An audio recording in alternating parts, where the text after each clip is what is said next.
For a basketball player who isn't athletic and whose jumper wasn't that high, Larry Bird dominated the NBA in his time, winning 3 consecutive MVPs in a league that boasted legends like Michael Jordan, Hakeem Olajuwon, Charles Barkley, Kareem Abdul-Jabbar, and Magic Johnson.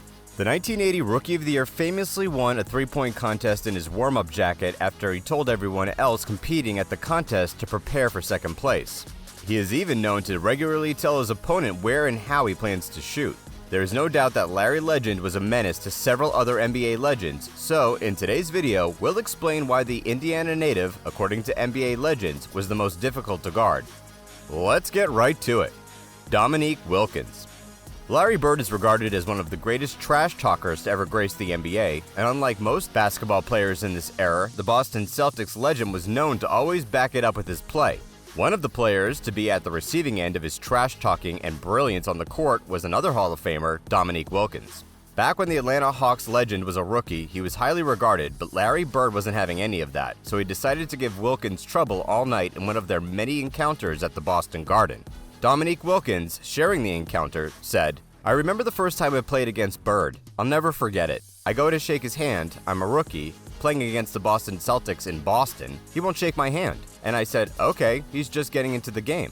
Then we were getting ready for the tip and he says to me, 'You don't belong in this league, Holmes.' I couldn't believe it, but it happened so fast, I didn't know what to think. Then they had the ball and I was on him and he said, 'I don't know why they got you guarding me, Holmes. You can't guard me.' Then, whap, he hit a 3. Then he came down again and said, 'They made a mistake putting you on me, Holmes.' And he took another 3.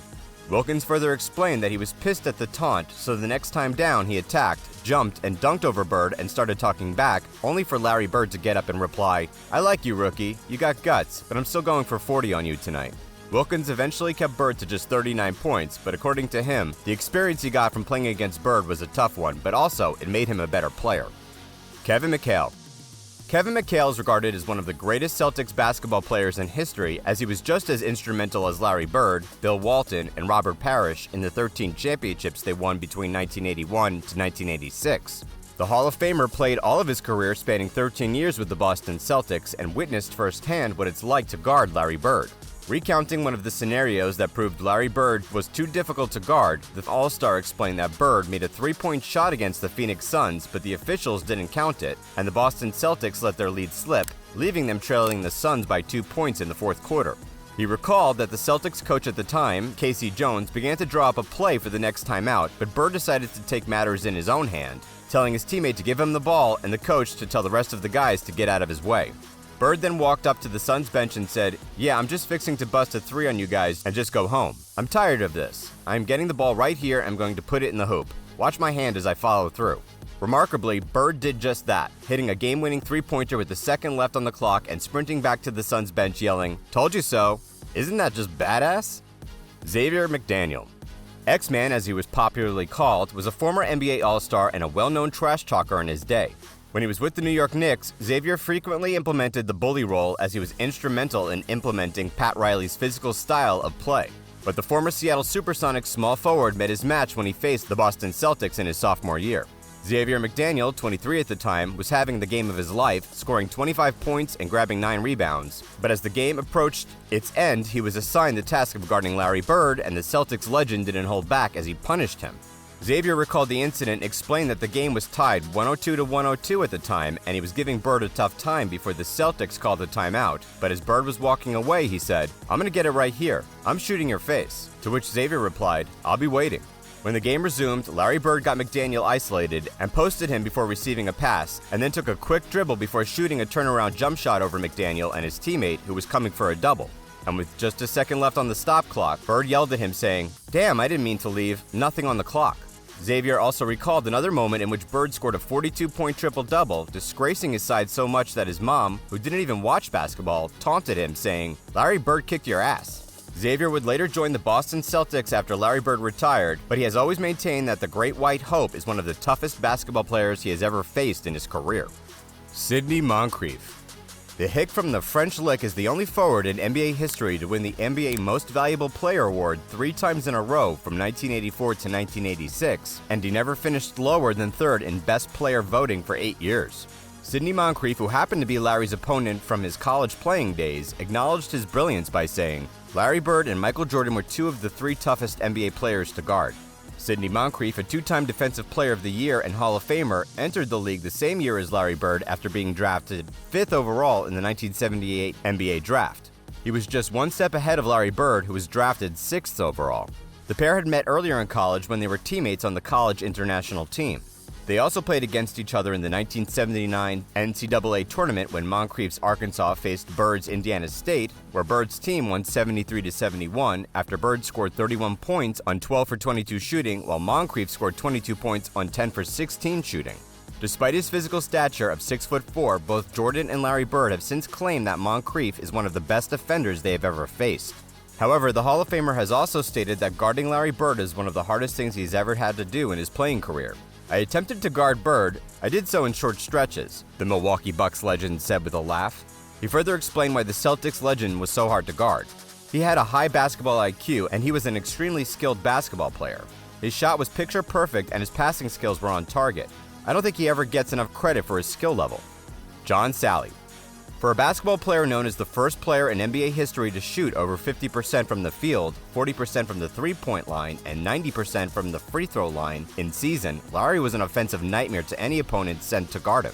And John Salley, who happens to be the first player in NBA history to win championships with 3 franchises, also got a taste what it meant to guard the Boston Celtics legend, and this in spite his own insane skills. Salley said, "Larry Bird would put fear in me and everyone else." Recounting his experience against Bird, Salley, who was the first player in the NBA to win a championship in 3 different decades, recalled the time they met in basketball camp in Marshville, and Bird still didn't go easy on him despite not being an NBA game. "Larry got in the game one time, and for some reason, Chuck Daly put me in," Salley said. "I get in, and Larry looks around and goes, 'Oh, what's up, Sal?' I said, 'Nothing.' He goes, 'You on me?' I said, 'Yeah, I got size on you right now. I've been watching every move.' He goes, 'Y'all not double teaming?' I go, 'Nah, it's just me, fella.' He goes, 'Mouse in the house,' and they change the play, and he catches the ball and does this jab step. Then he shoots it and says, 'Sal, you better ask for a double team, bruh.' John Salley then said after the incident, he learned better not to trash talk Larry Bird ever again. Clyde Drexler. Another name that learned the hard way not to trash talk Larry Bird is Hall of Famer Clyde Drexler. Clyde Drexler is widely regarded as one of the greatest shooting guards in NBA history. Many even consider him to be one of the greatest basketball players ever to grace the league. Nonetheless, he had to learn the hard way not to talk back to Bird. In his first season in the NBA, a 21-year-old Drexler was assigned to the task of guarding Bird in one of their matchups. So he decided to get mouthy with Bird, after which the power forward told him, "You can't stop me," to which Drexler replied, "Gosh, boy, you're so confident." Drexler, recalling the incident, said, "Bird goes, 'Confident? You're a rookie. You don't know anything.' He proceeded to score like 10 straight points on me. Coach took me out of the game, and Bird's laughing at me." Later on the 6th of December 1985, when the Celtics played the Trailblazers, an incident in the game offered Drexler an opportunity to teach future 2-time NBA All-Star Terry Porter a lesson on Larry Bird's antics. During the game, a rookie, Terry Porter, ran towards Larry Bird to close out his shot, but the Celtics legend stood unfazed, telling Porter, "Too late, rookie," before scoring a 3-pointer from that corner. The enraged Porter, who couldn't believe the audacity, had to learn from Drexler about Bird's antics after Drexler told him, "Yeah, he does that all the time." Magic Johnson. The list would be incomplete without mentioning Magic Johnson. Both Larry Bird and Magic Johnson spearheaded the NBA in the 80s. Their rivalry redefined basketball for the modern television right from their college days. The 1979 NCAA final between Johnson's Michigan State and Bird's Indiana State remains the most watched college basketball game ever, with 35.1 million viewers turning into NBC to watch the Spartans beat Indiana State 75-64 to win the championship. Their rivalry continued in the NBA after Magic Johnson joined the Los Angeles Lakers and Larry Bird joined the Boston Celtics, and both Hall of Famers even contested the NBA Finals 3 separate times. They won 8 NBA championships, 5 final MVP awards, 6 league MVP awards, and had 24 All-Star appearances between them. Nevertheless, a very interesting story about Bird's and the Lakers' rivalry happened way back in 1986 when the Boston Celtics were about to face the Portland Trail Blazers. Larry Bird informed his teammate before the game that he would be playing the game entirely with his left hand to save his right hand for Magic Johnson's Los Angeles Lakers. "Tomorrow night's the last game of the trip, and I'm going to play this one left-handed. Well, at least through 3 quarters. I'm saving my right hand for the Lakers," Bird said. He would eventually record 47 points, 11 assists, and 14 rebounds in the game, and later on, against the Lakers, he would score 22 points with his right hand. However, while many other legends would attest to the Boston Celtic legend's prowess, none of them disputed the face that guarded Larry Bird was a difficult job. What's your take on Larry Bird's legacy? Do you think he would have been guarded if he played in this era? Let us know your thoughts in the comments section. Enjoyed the video? Now hit the subscribe button and notification bell so you don't miss out on any exciting NBA scoop. Thanks for watching.